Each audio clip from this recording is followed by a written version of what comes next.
Who do you feel most judged by in a day? Let me guess. Yourself. Hi, I'm Cheryl, people and culture consultant, coach, and facilitator, and this is the Wholehearted Hub. We have a different vantage point today. I got a desk and a chair. I've been coming to you from my couch for, well, since the beginning, and so now we have a proper workstation.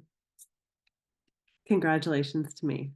Today, I want to talk about our ego self, who is our protector, here to keep us safe and can be one of the judgiest McJudgersons that there is. We use different language to talk about the ego. Sometimes we talk about a saboteur voice. That's language that we use often in coaching.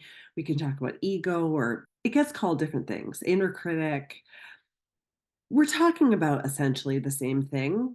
It's a part of yourself that is a protector. It is there to say certain things to you, to keep you small, keep you safe, keep you in your comfort zone, which is what is familiar and known, and therefore secure. The ego can be things that follow I statements like, I'm good, I'm the worst, I'm smart, I'm boring, I'm quiet. Those things aren't really self. They are descriptions of our behaviors. The ego can represent a sense of self, but it's not self. It's not who you are, but it's part of your personal identity. And so we use it to tell stories. So on this channel, we've been talking about stories for a little while now, and today is no exception. Our ego is a master storyteller. We tell ourselves these stories about ourselves through our ego voice. And with that voice, we create and maintain narratives about who we believe we are, which isn't necessarily who we are. Sometimes our beliefs can be more powerful than truth. The ego isn't good, the ego isn't bad. The ego is just something that's there. And so the reason why I want to bring this up is because you would have heard me say in different episodes, do it without judgment. And this is when you're doing work on yourself that applies to yourself. Trying not to judge ourselves can be really challenging.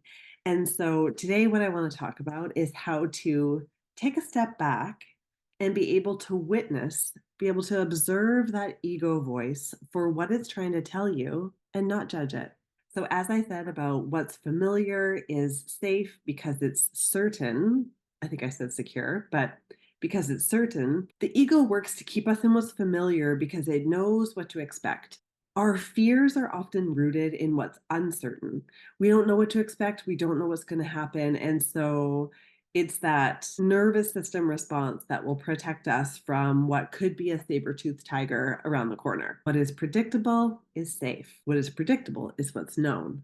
And so that's where the ego tries to keep us. And if you think about the things that you know, the things that are certain, the keeping us there stops us from growing, stops us from developing, experiencing new things, and getting excited.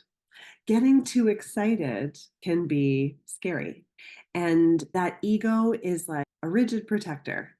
Think of it as like a big, burly bodyguard. And where this bodyguard shows up is places that you want to be safe. So, for example, if you're in a discussion with somebody and they disagree with your opinion on something, or they disagree or have said something that you disagree with, if there's conflict, if there's disagreement, we can get caught in escalation of commitment, where we get really stuck in and committed to our way of seeing things, regardless of what it is. This could be anything like an outfit, dinner plans, a project at work, politics, any of those types of things where you have a belief system that's attached to your identity and that is now being threatened.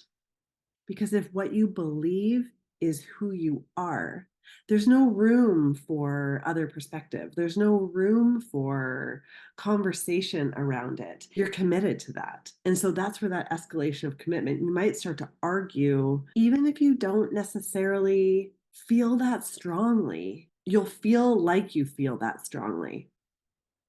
Talk to me about growing up with my brother.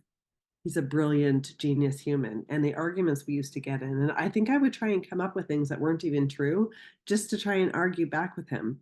This is why debates are so fascinating, to see how it can get super personal super quickly, even though some of the topics are not personal at all. And if we get so stuck in where we are, what we believe, and think it defines who we are, there's no room for expansion. There's no room for growth or changing our minds. Because if we change our mind, does that mean then that we're flaky? Does that mean that we were wrong before? That we didn't know what we were talking about? The ego does not want you to admit you didn't know what you were talking about. Even if you did, you can change your mind. We're going to start small today. We're not going to try and do all of this ego work. We're going to take the first couple of steps together. So, if the first step is to get into a comfortable space, somewhere where you can listen to yourself, hear your thoughts, take a deep breath, and settle in. Consider introducing yourself to the voice that you hear talk to you. If you've read The Untethered Soul by Michael Singer, the way he describes it is to imagine that the voice in your head, the inner critic, saboteur, ego voice, whatever label works for you, is your roommate. They live with you in your apartment, and imagine them sitting next to you on your couch. What do they look like? Give them a name. My saboteur ego voice, her name is Vanessa. I imagine her like this like hot girl that's got her hand on her hip and she's like, "Are you going to wear that?" "Yeah, I'm going to wear that, Vanessa." So once you've had the chance to like sit quietly, contemplate what your roommate ego voice looks like, would be named, start to have a bit of a dialogue. "I know this feels crazy." Write them down. And then once you've done that, see if you can start to observe that coming and going. When you think that it's that voice that's showing up versus your voice, and just practice that. That's a really big start. If you're a journaler, do it in your journal. If you're not, consider writing it down on another piece of paper. If you have any kind of notebook, and if you've agreed that you want to name it, play with some names. You don't have to pick the perfect one first. Again, we're not judging. The point here is to practice whether you can observe the stories without judging them, without judging yourself, without judging your ego. And then we'll get into talking about what it is that those messages are for you to learn. Where can you expand past it? Where do you want to? Maybe you don't want to, but that's for next time. So, to recap, the steps are: get into a quiet place where you can listen to yourself, take some deep breaths, contemplate the voice. What might that character look like? What does their voice sound like? It's not you. And what might you name them? And then step 4, practice.